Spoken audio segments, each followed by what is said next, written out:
Uzmanību, Rīgas iedzīvotāji, saglabājam mieru. Šodien ir traka diena, es atnācu uz domu paskatīties, vai doma vispār ir uz vietas vēl.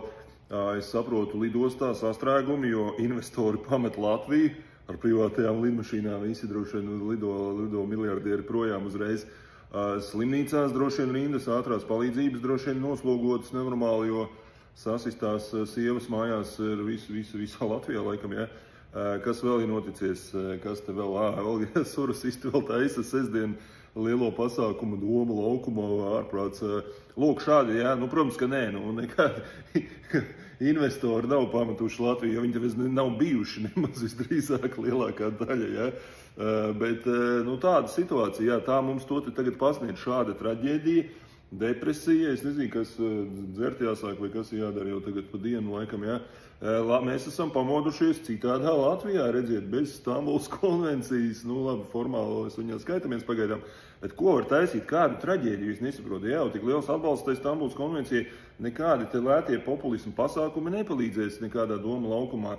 Tas viss ir tā tīri, lai stiprinātu šīm te divām partijām, solidētos tur elektorāts, kas ir nav nepareizi, bet var jau, ja jau tik liels atbalsts Stambulas konvencijai, tad reku nākamajās Saeimas vēlēšanās, nezinu, cik 51% panāk, lai iebalso vienotību ar progresīvajiem, jā, kas, protams, nekad nenotiks ārpus Rīgas frīkiem, mazāk Latvijā pa viņiem balsojam.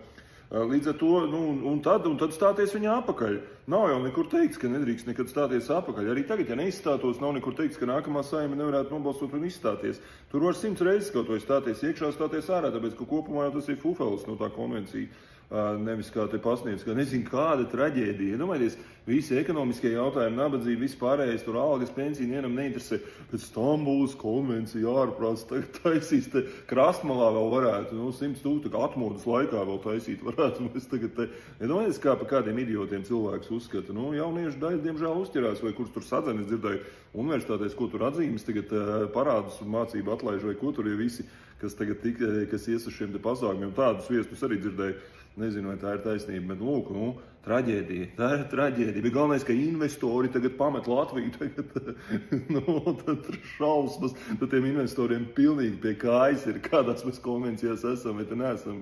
Bet nē, tur vēl kāds vēl progresīvi Briškans, vai kurš teica, ka investori tagad redzēs, ka mums nevar uzticēties, ka mēs iestājāmies kaut kur, tagad izstājamies, tad mēs tātad visus piemānīsim, vienmēr šādi tad darīsim, jā. Idiotisma līmenis ir palielinājies Latvijā, bet nekas, jautritoties. Labi, man sauc Rudolfs Bremans, pievienojoties šim te profilam. Sekosim līdzi, kas ir lidostā, uzrakstiet, kā tur ir, vai tur VIP zālē, vai ir investoru rindas, kas pamet Latviju.